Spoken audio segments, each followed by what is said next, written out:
Like star stuff, it's plain to see what her fiery nature will burn. It is plain to see that her fiery nature will burn fuel for her poems for years and years to come. These poems have no force. They project, they protrude in an interesting way.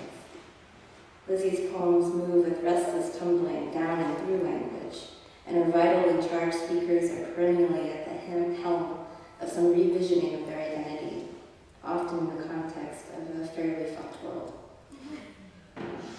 I have self-editing right now.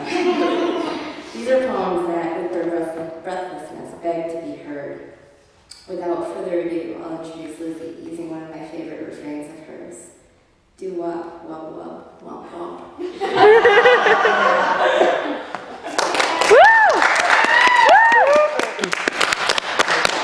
I'm really loud, so I'm not going to use the podium. If that's okay with everybody. I have 4. Cut me off if I'm taking too long. I'm probably going to run over. This first one is called Pica.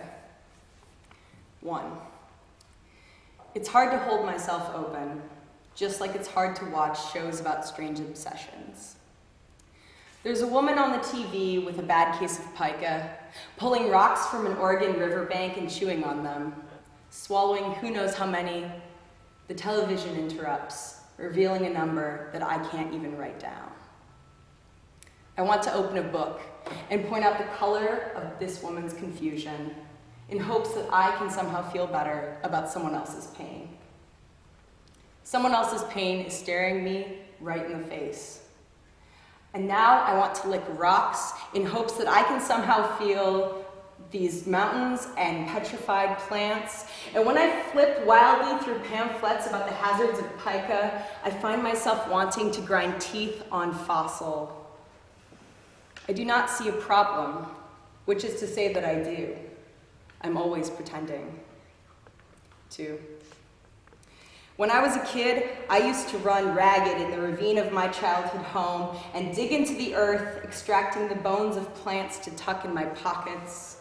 I've not bothered to identify these little ribbed stones, white speckled with dirt, evidence of past burial that I now hold in boxes from Valentine's Day chocolates from the days when boys used to proclaim their lust. I never liked them, the boys, as much as the chocolate, as the rocks. Lord Byron once wrote, "I love not man less, but nature more." And I chose to agree with him because woman is nature, and her finest parts are in her rock-shaped hearts. This particular photograph of an unidentified form of stromatolite reminds me of when you were near.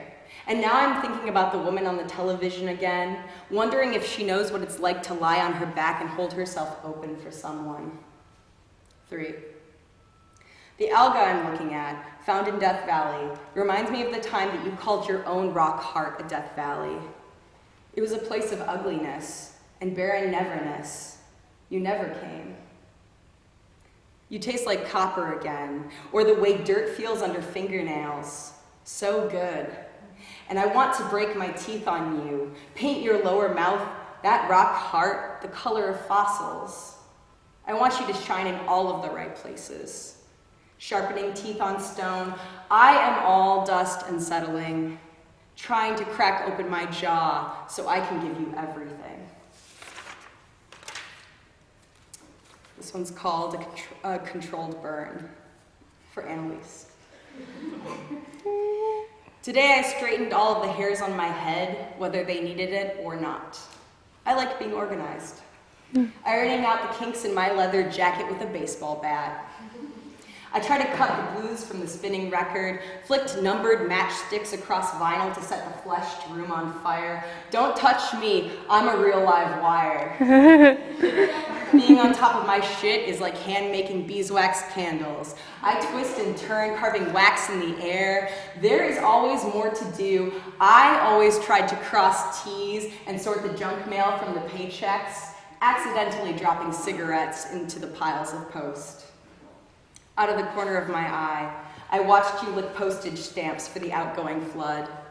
The laundry gets done, even though I'm too tired to pull my key out of the door. I am in control of my own destiny.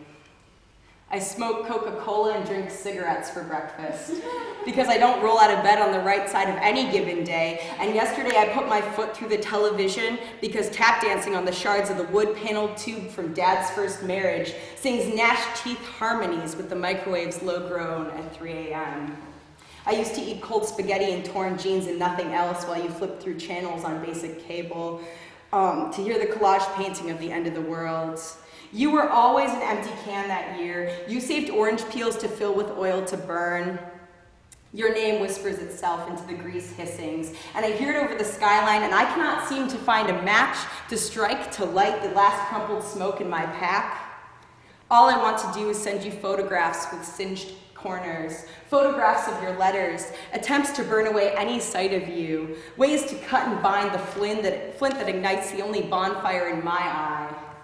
And sometimes I wish I could just scream at you until the flowers crawl up the brick walls of your apartment. My kitchen smells concrete like celluloid ashes. And if I snap my fingers to break broken promises and floss my teeth with violin strings, I might not miss you anymore.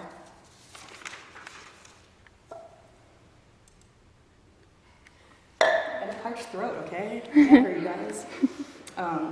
This one is waste. I'm gonna try to read it quickly because it's long. 1. Burial of the dead. Eli Eli lama lama sabachthani. Eli Eli lama lama sabachthani. Eli Eli lama lama sabachthani. Screams through the hollows that make up the cells of my mother's jagged mouth. The oldest son has found life in a wooden box. My father stands, a stone statue shuddering and melting under the weight of unfathomable tears. Eli Eli lama lama sabachthani. It rings in the funeral procession, where sad glances on sadder lives make their procession off the now empty stage. We are actors, and I am punching violently at the glass wall of a uterus where I can't even see my own eyes. Joanne and Michael, they cannot yet see the flesh that makes the breasts and womb that I will soon breathe through to make the heartbeats of some other kind of son. Unreal wombs. In this twisting fleshes of human love stolen, turned to waste. 2. A game of chess. The whole hole that they call the Illinois Valley at home, it has tattoos of fossils on its wrists and inner thighs. It wears the flesh of trees wrapped like hair. And the dirt of its skin has not died since the year it was born, the time when the fossils had not been born from their dinosaur flesh. Decades and seconds away from the bursting heartbeat that bled the Martin homestead into a pocket full of veins and flesh, shaped like bricks and cement, seeds to budding to branches to wood. They carved a home out of the Illinois Valley, soaked their feet in its grassy rivers, held their pregnant selves high in summertime blue light, licking the clouds' cooling beard in the same way that I used to eyelash lick the sunlight of young years, digging to find another world in the flesh of dirt, clawing through.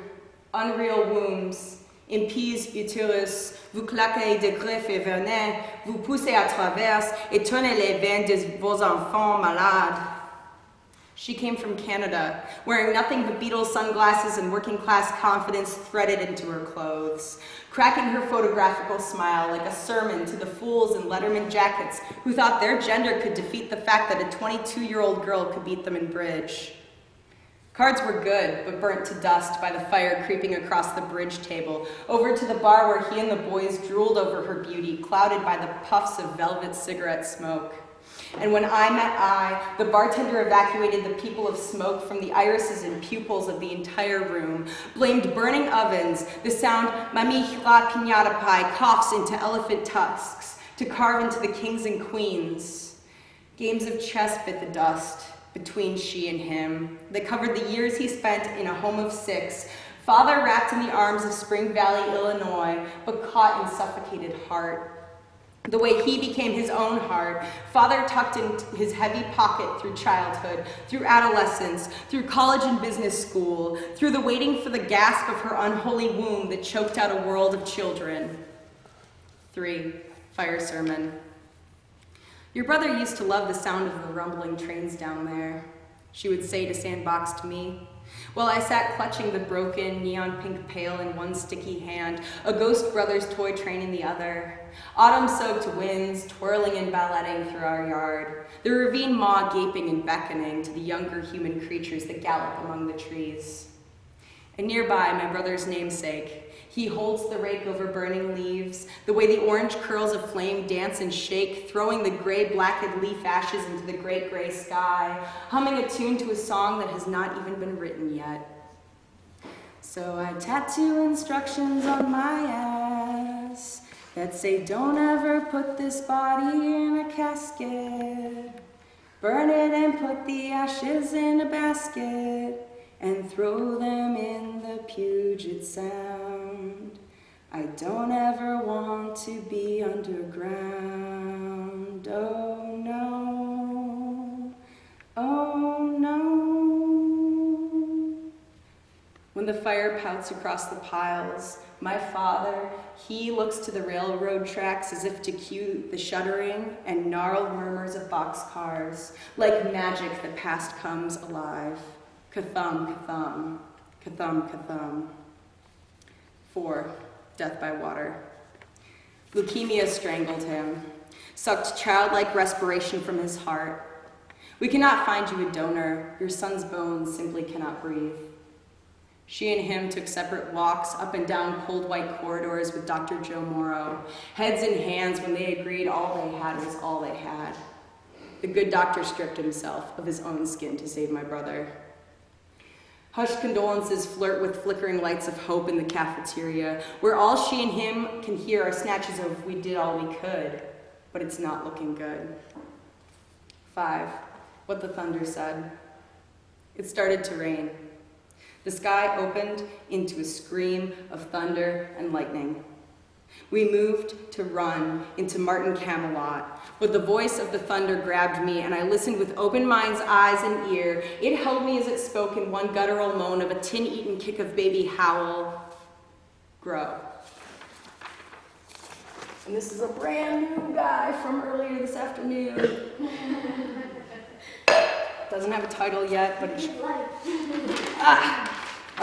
But I should probably just dedicate it to all of the amazing women I've been in studio with the past year, because it's been real. Very awesome. So yeah, no title yet, but I'll work on it.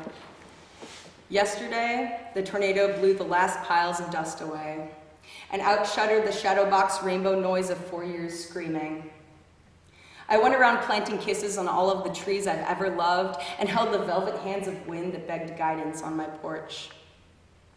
When the body sprints across a finish line, the organs breathe the largest exhalations, pushing sweat through open pores, losing blood in broken vessels. They sound a lot like crying. They sound a lot like laughter. And their taste is as salty as flowers drowned in the Pacific Ocean. When I was in high school, I used to plan my funeral daily, thinking nothing of anything, finding nothing to scream about, sat staring at white walls, and buying flowers just to starve them. Light from the moon ate the darkness of every sleepless night, and every breath came out in a choke. Core wrought with maggots, with decay, I sucked chills from my spine and chewed on them for days. I do not understand how time passes. I do not get why we are here, but I do know magic. I get magic like I know my own beating heart. It swallows you up and turns your veins into ether. When the sun dragged itself from its grave this year, I watched my tiny pocket of universe explode into daily fireworks and singing. I saw the broken bodies of the best minds of my generation rise. I watched an entire little world spin into color, watched the neon lullabies of velvet-tongued gods send everyone everywhere onto nature's dance floor. Where lips embraced and hips gyrated, I saw myself become more than an ocean of bundled cells. I knew magic. I knew. And when we all start singing, shaking the bones of every building to their core, we howl as one shimmering body in the atmosphere of the magnificent, beautiful universe. We burn out even the brightest of stars. We cannot stop, will not stop, do not stop. We are the loudest silences and the most quiet of yells. We burn everything down to recreate the vibrations that send people marching into streets. We chew vigorously on the words that fall from the mouths of poets who snap fingers to set jewels on fire. We stand alone on empty fields everywhere just to watch the stars. We suck marrow out of every bone thrown to us. Someone once told me I have a fist fight in my voice. But if I know magic the way I know the words that heave falling from my split open lips, like the purple bruises collecting like rainfall on my knees from genuflecting to an open sky covered in snow, these words are my ribs, and in my voice there is a gnawing that rips tendons from my flesh, makes blood bleeding sounds, makes breath heavy sounds, makes bone snapping sounds, makes me raise my vocal fists in the air, screaming, makes it easier to hear the organs I've pulled from my chest, jumping further up my throat, making muscled, sinewed symphonies of bloody gutted poetry. Thank you. Yeah.